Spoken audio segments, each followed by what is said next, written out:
Straight லைனில் ஒரு பாடி போகுதுன்னு சொல்லியிருக்கிறாங்க. இந்த பாடி போகுதுன்னு சொன்னது இல்லாமல் மேக்ஸ் த ஃபாலோயிங் கேட்டிருக்காங்க. ஓகேங்களா, 4 கான்செப்ட் கொடுத்துட்டு காலம் 1 காலம் 2 கொடுத்து ரெண்டையும் மேட்ச் பண்ண சொல்லியிருக்காங்க. ஓகேங்களா, அப்போ ஸ்ட்ரெயிட் லைனில் போகுது அப்படின்னு ஃபஸ்ட்டு சொல்லியிருக்காங்க.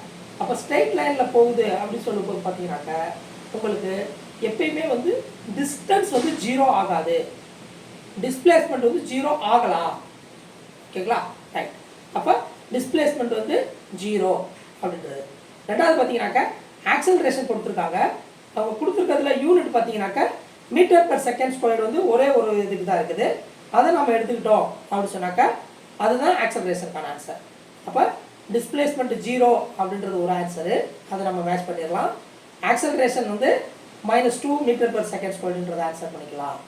வெலாசிட்டி இங்கே 4, இங்கே 2 இப்படி ஸ்ட்ரெயிட்டாகவே பெருக்கி போட்டுறக்கூடாது. ஏன்னா எப்பயுமே என்ன சொல்லுவாங்கன்னா இந்த மாதிரி கிராஃபில் கொடுக்கும்போது 2 மல்டிப்ளை பண்ண போனால் ஏரியா அண்டர் த கர்வ் அப்படின்னு சொல்லுவாங்க. அப்போ ஏரியா அண்டர் த கர்வ் இது ரெண்டுக்கும் ஏரியா பார்த்தீங்கன்னா இது ஒரு ட்ரையாங்கிள் கிடைக்குது. இந்த ட்ரையாங்கிளுடைய ஏரியா தான் இது டிஸ்டன்ஸு. அப்போ 4 × 4 × 2 அதாவது ½ b × h வந்து ஏரியா ஆஃப் இந்த ட்ரையாங்கிள். அப்போ இதிலேருந்து 4லேருந்து இந்த 2 செகண்ட்ஸுக்கு பார்த்தோம்னு சொன்னாக்கா நமக்கு ஃபஸ்ட்டு ட்ரையாங்கிளுடைய ஏரியா அது நத்திங் பட்டு 4 மீட்டர். அது மாதிரி distance for 0 to 4 second total distance கேட்டுக்கிறாங்க. இங்கேருந்து ஆரம்பிச்சு இந்த வரைக்கும் இந்த டைமில் இருந்து இங்கேருந்து இங்கே வரைக்குமான டிஸ்டன்ஸ் எவ்வளோன்னு கேட்குறாங்க. இப்போ இது ஒரு 4 மீட்டர் போச்சு. ஓகேங்களா, திருப்பி ஒரு 4 மீட்டர் வந்துச்சு. அப்போ டோட்டல் டிஸ்டன்ஸ்ன்றது 2ஐயும் கூட்டிக்கிறணும். 2ஐயும் ஆட் பண்ணோம்னா 8 மீட்டர்.